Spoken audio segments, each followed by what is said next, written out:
Денеска првото кафе ќе го испиеме со господин Горан Радичевски, кој 15 години се занимава со пчеларство и е член на пчеларското здружение Матица. Ќе ни открие кои се придобивките од медот и се разбира како да препознаеме кој мед е вистински, а кој мед е лажен. Добро утро, господин Радичевски, и добро дојдовте во нашата утринска емисија.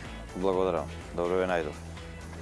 Утрото го започнуваме вака, вие се земавте и мед заедно со вас. Кои се вашите утрински ритуали во сезона и надвор од пчеларска сезона? Така е, тоа е голема разлика меѓу тие два дела од сезоната, кога ние пчеларската сезона утрата ни почнуваат многу рано, значи почнуваме негде од 5 часот. Некогаш имаме време за утринско кафе, некогаш немаме време за утринско кафе. Денот знае да биде многу брзо се одвива и многу кратко ни трае, многу брзо завршува денот кога е пчеларската сезона. Во споредба кога завршува пчеларската сезона, тога сме полабави, можеме да имаме утрински ритуал, да се напиеме кафе, да се ги спланираме обврските како што треба и да оди многу полесно денот. Знаете ли да го започнете денот со чај и мед? Да. Со чај и мед, мој утрински ритуал е секој ден, без разлика дали е паша или не е паша. Значи сабајле, млака вода, пола лимун цеден и едно лажиче мед. Тоа ми е утринско секој ден веќе долги години. Од кога почнав да пчеларам, тоа го практикувам ја и целата моја фамилија и еве сме задоволни од начинот на почнување на денот.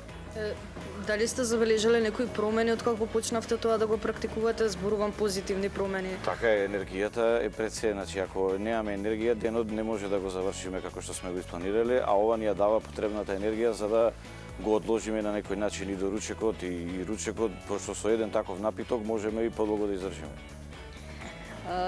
Тоа значи дека на некој начин тоа е и здрава навика. Така е. Медот е до вас, па може да прикажеме како да препознаеме, ние кои што не се разбираме толку многу во однос на медот, како да препознаеме дека овој не е лажен мед, туку е вистински ливадски мед.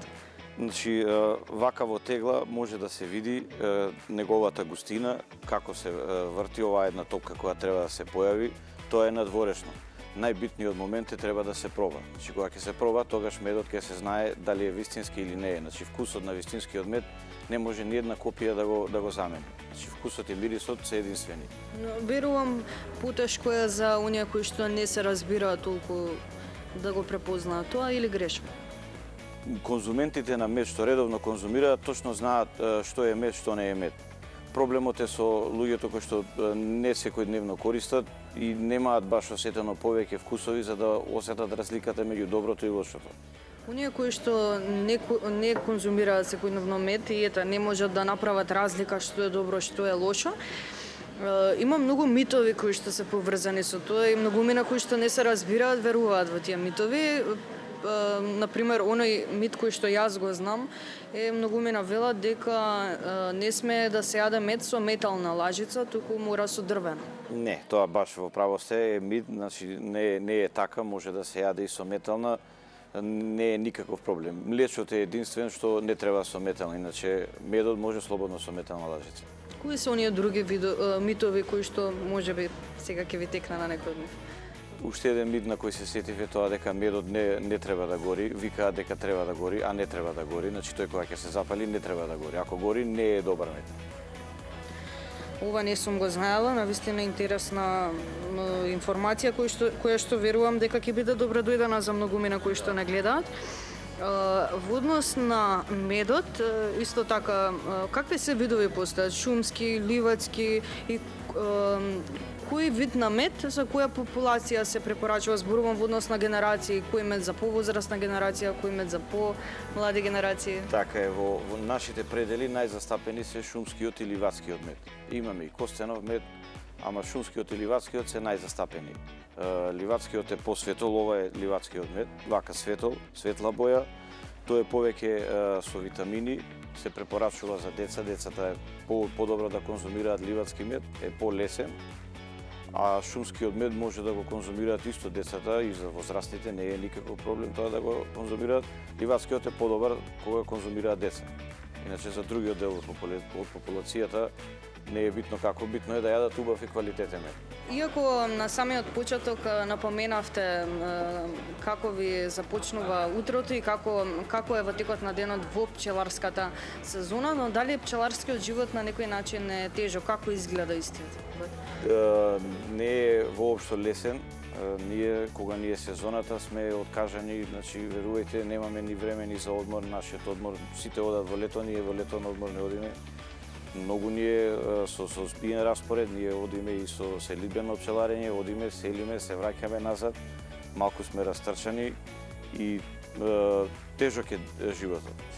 Да беше сега сопругата тука да прашавте, она ќе речеше многу тешка работа, сите шетаат, само ние не шетаме. Така вика. Може би е тешко и мачно како што напоменавте, но при самиот крај сакам да напоменеме и дали вреди да си пчелар. Вреди кога ќе дојде муштеријата, купецот, кога ќе сака да го купи медот и кога ќе излезе задоволен и кога ќе рече фала многу, имате многу убав мед, сите маки и тешкоти што поминале, тога завршуваат и се забораваат. Тоа ни е многу битно кога ќе бидат задоволни муштериите наши. Дали има голем број на муштери, дали често нашите сограѓани знаат да купуваат мед или пак на некој начин купуваат само кога се болни? Има сограѓани кои што редовно конзумираат мед, не гледаат дали се болни или не се, имаат исто дневни ритуали кај што го конзумираат медот, а помал дел се од што чекаат да се разболат, па да почнат да конзумираат. Реално, најбитно е медот да се користи како храна, не како лек. Верувам дека навистина тоа е најбитно.